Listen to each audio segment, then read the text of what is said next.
தற்போது எங்களுக்கு தெரியும் 5ஆம் ஆண்டு புலமை பரிசில் புலமை பரிசு பரீட்சையில் சித்தி அடைந்த மாணவர்கள் எடுத்துக்கொண்டால் அவங்க கொழும்பில் அடுத்தது யாழ்ப்பாணம் விவித இடங்களில் எங்களுக்கு தெரியும் பிரபலியமான பாடசாலைக்கு வருவாங்க. வந்த பிந்தி அவங்களுக்கு ஆன விடுதிகள், அவங்க ஹாஸ்டல் ஃபெசிலிட்டிஸ் அவங்களுக்கு தேவையான மாதிரி இல்லை. இது ஒரு பெரிய பிரச்சனையாக இலங்கையில் இருக்குது. விசேஷமாக புலமை பரிசில் மேல் வந்த சித்தி அடைஞ்ச பிள்ளைகள் இல்லாட்டி உயர்கல்விக்காக பிரபலிய பாடசாலைகளுக்கு வர்றவங்களுக்கு அதுக்கான ஹாஸ்டல் வசதிகள் முறையாக இல்லை. சில பாடசாலைகளில் ஹாஸ்டல் இல்லை. கொழும்பில் எடுத்துக்கொண்டால் சில பாடசாலைகளில் ஹாஸ்டல் இல்லை. அப்படி இல்லாத பட்சத்தில் வர்ற மாணவர்கள் ஒவ்வொரு இடங்களில் இருக்கிறாங்க. இதுக்கு எவ்வளோ பெரிய செலவு போகுது.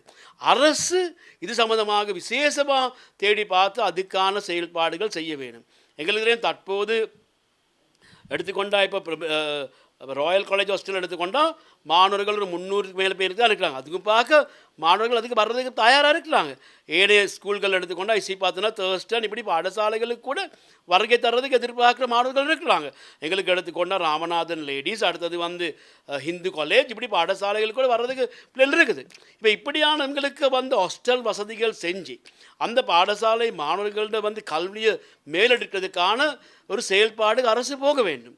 எங்களுக்கு 1943ஆம் ஆண்டு கண்ணங்கர சீர்திருத்தத்தில் விசேஷமாக சென்ட்ரல் காலேஜஸ் உருவாக்கி இப்படி ஹாஸ்டல் உருவாக்கி மாணவர்கள் எடுத்து அவங்களோட கல்விக்கு அவங்களுக்கு தேவையான வசதிகள் உருவாக்கப்பட்டது. அதான் இந்த அரசாங்கத்துக்கு ஒரு பொறுப்பு இருக்குது அப்படி செயல்பாடுக்கு போகிறதுக்கு. இப்போ நாங்கள் எடுத்துக்கொண்டால் எங்களுக்கு தெரியும் அமைச்சரவர்கள்ட்ட இருந்த விடுதிகள் தற்போது அரசாங்கம் யாருக்கும் கொடுத்தில்லை, சும்மா வச்சுருக்குது. இதெல்லாம் அநேகமாக இருக்குது. கொழும்பு இல்லை பாடசாலைகள், அநேகமான பாடசாலைகள் கொழும்பில் தான் இருக்குது. இப்போ இந்த இடங்கள் எடுத்து சரி இந்த மாணவர்களுக்கான ஹாஸ்டல்கள் உருவாக்க இயலாதேன். அது அது அது அது செய்கிறதுக்கு அரசாங்கத்துக்கு ஏலும். அந்த செயல்பாடுக்கு அரசாங்கம் போக வேணும். அதனால் நாங்கள் சொல்கிறோம், இந்த மாணவர்கள்ட்ட இந்த பிரச்சனையை பற்றி, விசேஷமாக ஹாஸ்டல் பிரச்சனையை பற்றி அரசாங்கம் சில கவனமுன்னு எடுக்கணும். அதோடு ஹாஸ்டல் இருக்கிற இடத்துல இருக்கிற பிள்ளைகளை பார்த்தா அதுவும் ஒரு பெரிய பிரச்சனையாக இருக்குது. விசேஷமாக எங்களுக்கு சில இடங்களில் 7500 எடுக்கிறாங்க. 7500 எடுத்து 13000 எடுக்கிறாங்க. என்னத்துக்கு? அவங்கள வேறையாக 13000 எடுக்கலாம். ஆனால் பாடசாலைகள் எடுத்துக்கொண்டால் அவங்களோட ஃபிக்ஸ்ட் டிபாசிட்டில் இருக்குது பாடசாலையில் ஃபிக்ஸ்ட் டிபாசிட்டில் 116 பில்லியனுக்கு மேலே இருக்குது, மில்லியனுக்கு மேலே இருக்குது. ஏன் இந்த சல்லி சேர்த்துருக்கீங்க? பிரபலமான பாடசாலைகளில் ஃபிக்ஸ்ட் டிபாசிட்டில் மாணவர்களுக்கான அந்த ஃபிக்ஸ்ட் டிபாசிட்டில் காசு சேர்த்துருக்குறாங்க மில்லியன் கணக்கில். ஏன் அப்போ ஆனாலும் அந்த ஸ்கூலில் சரியான டாய்லெட் ஒன்றும் இல்லை. அதுதான் உண்மையான கதை. இப்போ பிள்ளைகளுக்கு தேவையானதுக்காக நிரந்தரமாக காசு சேர்க்கிறத நிப்பாட்டிட்டு இந்த காசுகள் அந்த செயல்பாடுக்கு போகலாம். விசேஷமாக இந்த மாணவர்களோட கல்வியை முன்னேற்றதுக்கான செயல்பாடுக்கு போக வேணும். இது கல்வியில் வர்ற சீர்திருத்தம் சொல்கிறது இது இப்படியான செயல்பாடு. எங்களுக்கு தெரியும் இந்த அரசாங்கம் கல்வி சீர்திருத்தம் சொல்லி கோட்டாபய ராஜபக்ச கொண்டத கல்வி சீர்திருத்தத்தை அவரை நடைமுறைப்படுத்தாத முன்னுக்கு கொண்டு போகிறாங்க. ஆனாலும் இந்த பிரச்சனைக்கு தீர்வு வழங்க வேண்டும்.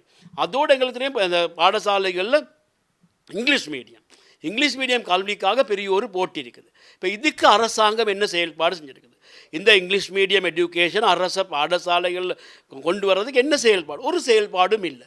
அதுக்கான அது முன்னேற்றத்துக்கு ஒரு செயல்பாடு அது ஒன்றும் இல்லை. இப்போ விசேஷமாக பாடசாலை 10,126 இருந்தாலும் எங்களுக்கு தெரியும் பிரபலியமான பாடசாலைகள் கொஞ்சம் தான் இருக்குது. அந்த பாடசாலைக்கு போட இயலாத மாணவர்கள் எல்லாம் எடுத்து இப்போ தற்போது என்ன செய்கிறாங்கன்னா ப்ரைவேட் ஸ்கூல்களுக்கு போடுறாங்க. இதை நிறுத்துறதுக்கான செயல்பாடு ஒன்று அரசு பக்கத்தால் வரணும். இதுவரைக்கும் அதுக்கான செயல்பாடு ஒன்றும் இல்லை. இப்போ உண்மைக்கும் அரசு அதுக்கு ஒரு விசேஷ கவனம் செலுத்த வேண்டும். கவனம் செலுத்தி இந்த பாடசாலை மட்டத்தில் பெற்றோர்கள் மக்கள் எதிர்பார்க்குற கல்வியை உருவாக்க வேண்டும். அதுக்கான செயல்பாட வேணும். அப்படி அதுதான் கல்வி சீர்திருத்தம் சொல்கிறது இருக்குது. இப்போ அதுக்கான செயல்பாடு ஒன்றும் இல்லாமல் அரசு செயல்பாடுகளில் போய்கிட்டு இருக்குது. அதோடு நாங்கள் காண்றோம் இன்னொரு காரணம், பாடசாலைகளில் 8 வருஷம் 10 வருஷத்துக்கு மேலே இருந்து ஆசைகளை மாற்றுறாங்க. இப்போ இந்த சூழ்நிலையில் சில பாடசாலைகள் நாங்கள் காண்றோம் ஆல் பாய்ஸ் யூனியன்களில் சில உயர்நிலைகள் இருக்கிறவங்க 10-15 வருஷம் இருக்கிறாங்க. ஒரு மாற்றமும் இல்லை. அந்த பாடசாலை தான் அவங்க இருக்கிறாங்க. இப்போ இது சுனில் ரணசிங்க சொல்கிற கல்வி அமைச்சின் செயலாளர் இருக்கக்குள்ள அவர் ஒரு சுற்றறிக்கை கொண்டு போனது ஒருத்தருக்கு இருக்கிற 4 வருஷம் தாண்டு இதுவரைக்கும் அந்த சுற்றறிக்கை அமல்படுத்தி இல்லை. இப்போ எல்லாரும் அவங்க அடுத்த காரணம் இந்த பாடசாலைக்கு பழைய மாணவர்கள் தற்போது இருக்கிற மாணவர்கள்ட்ட காசாறு விட இயலாது. இப்போ என்ன நடக்குன்னா வந்து அவங்க பழைய மாணவர்கள் அவங்களோட காசால் உதவி பண்ணி அந்த பாடசாலையில் முன்னேற்றத்தை தான் செய்ய வேண்டும். அதுகள் செய்ததெல்லாம் காண்றோம், சில இடங்களில் நடக்குது. ஆனாலும் அநேகமான இடத்துல தற்போதைய மாணவர்களோட காசு அறவிட்டு செயல்பாடு ஒரு பிஸ்னஸ் தான் நடக்குது. இதை நாங்கள் ஏற்றுக்கொள்ளலை. இது சம்மந்தமாக அரசு விசேஷ அவதானம் ஒன்று செலுத்த வேண்டும். ஏன்னா வந்து இந்த கவனம் செலுத்த வேண்டும். ஏன்னா வந்து இது ஒரு பெரிய பிரச்சனை மக்களுக்கு. இது காசு அறவிட்டு இந்த செயல்பாடு அதோட சில பாடசாலை நாங்கள் காண்றோம். அவங்களுக்கு ஸ்விம்மிங் பூல் இருக்குது, பெரிய ஹால்ஸ்கள் இருக்குது, அடுத்து வந்து ஸ்போர்ட்ஸ் காம்ப்ளெக்ஸ் இருக்குது. இப்போ இதுகளுக்கான ஒரு சுற்றறிக்கை இருக்குது 52/2023. இதெல்லாம் பாடசாலைக்கு சொந்தமான சொத்துக்கள்.